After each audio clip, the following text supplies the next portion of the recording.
क्या आपको पता है कि आखिर नारियल से रस्सी कैसे बनाई जाती है?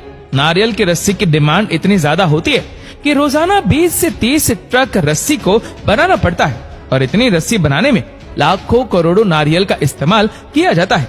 और अब सवाल ये खड़ा होता है कि इतने ज्यादा नारियल की खेती कैसे की जाती है?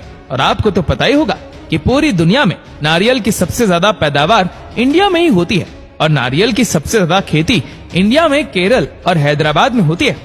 तो आज हम आपको वही के किसी एक फैक्ट्री में ले चलेंगे और दिखाएंगे कि कैसे एडवांस तरीके से नारियल से रस्सी बनाई जाती है।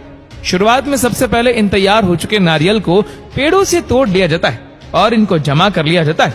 और अब जो नारियल थोड़े कच्चे होते हैं उनको धूप में सुखा लिया जाता है।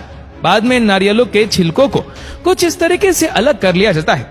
वैसे इस तरह से नारियल के छिलके को अलग करने में थोड़ी परेशानी होती है और इसका सॉल्यूशन भी मार्केट में आ गया है। ये है कोकोनट डिहस्कर मशीन।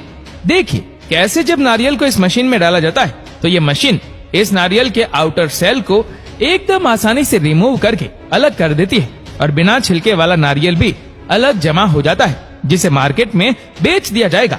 अब रोजाना इतने सारे नारियलों के छिलकों को अलग किया जाता है, जिसके चलते नारियल के छिलके का बड़ा पहाड़ तैयार हो जाएगा। अब जिस नारियल के छिलके को हम और आप कचरा समझकर फेंक देते हैं, उसी से ये लोग रस्सी बनाकर लाखों रुपए कमा रहे हैं। तो अब बात करते हैं रस्सी बनाने के प्रोसेस के बारे में।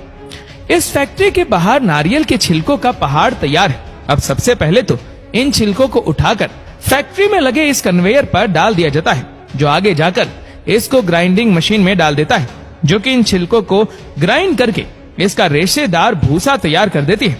और फिर इन भूसों को कुछ दिन तक धूप में रखकर सुखाया जाता है ताकि इसमें मौजूद सारी नमी खत्म हो सके।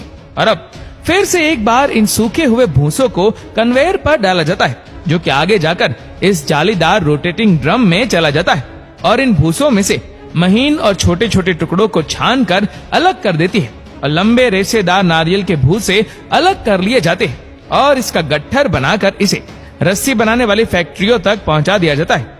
और अब यहाँ पर सबसे पहले इन रेशेदार भूसों को इस मशीन में डाल दिया जाता है, जो कि इस रेशेदार भूसे को धीरे धीरे खींचकर अंदर आपस में गूंथकर बाहर निकालती जाती है।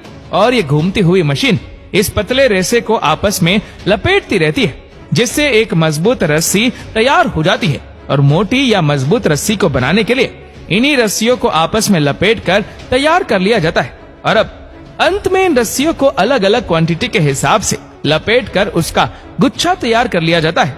तो कुछ ऐसे तैयार हो जाती है नारियल की रस्सियां।